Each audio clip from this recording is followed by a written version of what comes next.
Good morning, everyone. So after the completion of the chapter measurement and scaling, we are starting with the research design, which is your third chapter in the book. So first of all, we will study that what is the research design.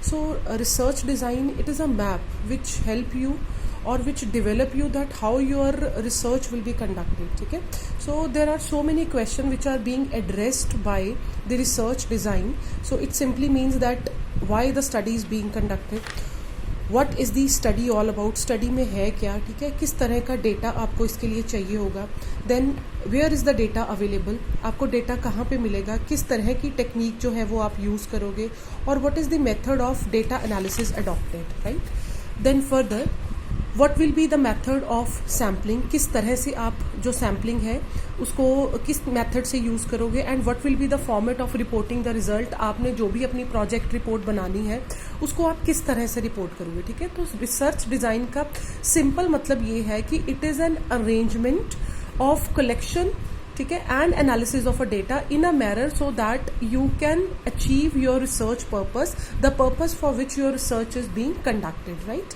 So whenever we form a research design, it must compete with certain kinds of characteristics, or there must be some, first of all, phases into it. ठीक है, there are 4 phases of this research design. Number 1 is called as the sampling design. Sampling design का मतलब है कि आप पूरे का पूरा अपना सैम्पल डिज़ाइन देखोगे कि आपका सैम्पलिंग फ्रेम क्या है, आपका सैम्पलिंग यूनिट क्या है, आपका मेथड ऑफ जो सैंपल का डेटा कलेक्शन है वो आपका क्या रहेगा. ठीक है. Second is the observational design. Observational design का मतलब है कि आप अपना जो डेटा है वो किस तरह से कलेक्ट करोगे और अपनी ऑब्जर्वेशन को किस तरह से लोगे. दैट मीन्स क्या अपनी ऑब्जर्वेशन को आप प्राइमरी डेटा से कलेक्ट करोगे, सेकेंडरी डेटा से कलेक्ट करोगे, क्वेश्चनेयर बनाओगे, इंटरव्यू से करोगे, सर्वे से करोगे. ठीक है, so that is called as the observational design. Third is called as the statistical design. Statistical design का मतलब है कि आप किस तरह से अपने डेटा को, जो भी आपने इंफॉर्मेशन डिफरेंट मोड से कलेक्ट की है, उसको आप किस तरह से जो है स्टैटिस्टिकली ऑब्जर्व करोगे. क्या आप उसका मीन निकालना चाहते हो, कोई रिलेशनशिप देखना चाहते हो, कोई आप एसोसिएशन देखना चाहते हो स्टडीज का. ठीक है, so that is called as the statistical design.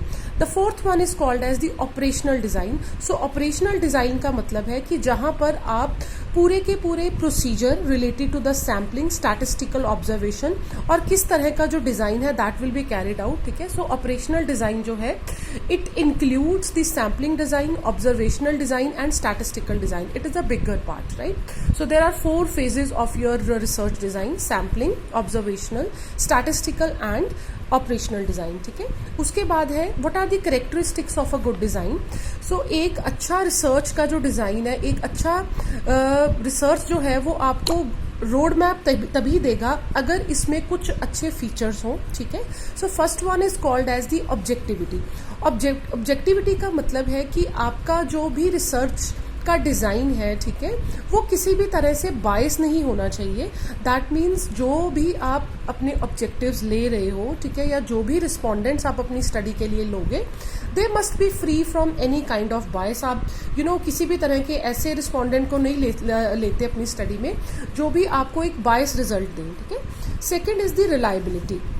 So reliability का मतलब है एक अच्छा डिज़ाइन, गुड डिज़ाइन जो है वो हमेशा आपको कंसिस्टेंट रिजल्ट देगा, वो हमेशा आपको रिलायबल रिजल्ट देगा. ठीक है, सो जो भी रिस्पॉन्स जो है रिस्पोंडेंट के दिए जाएंगे वो एक तो जेन्युइन होने चाहिए, ठीक है, और वो हमेशा सेम रहने चाहिए. ऐसा नहीं है कि आपने कभी एक रिसर्चर से पूछ लिया, सो एक टाइम पे उसका जो रिस्पॉन्स है वो कोई और आ रहा है और दूसरे टाइम पे जो रिस्पॉन्स है that is something different. So that is why the results will come reliable only if the method of data collection is reliable, right. Then is called as the validity. So validity का मतलब है कि आपका research design ऐसा होना चाहिए जो आपको ट्रू और एक्यूरेट रिजल्ट्स दे. ठीक है, दैट मीन्स कि जो भी आप मेजर करना चाहते हो, ठीक है, वो आपको एग्जैक्टली वैसे ही मेजर करके दे. That is called as the validity. Fourth is called as the generalization. Generalization का मतलब है कि जो भी आपने अपना रिसर्च डिज़ाइन बनाया है, ठीक है, या जो भी आपने रिसर्च डिज़ाइन के लिए अपने सैंपल को लिया है, वो आपका सैंपल जो है वो सारी पॉपुलेशन को क्या करना चाहिए, रिप्रेजेंट करना चाहिए. ठीक है.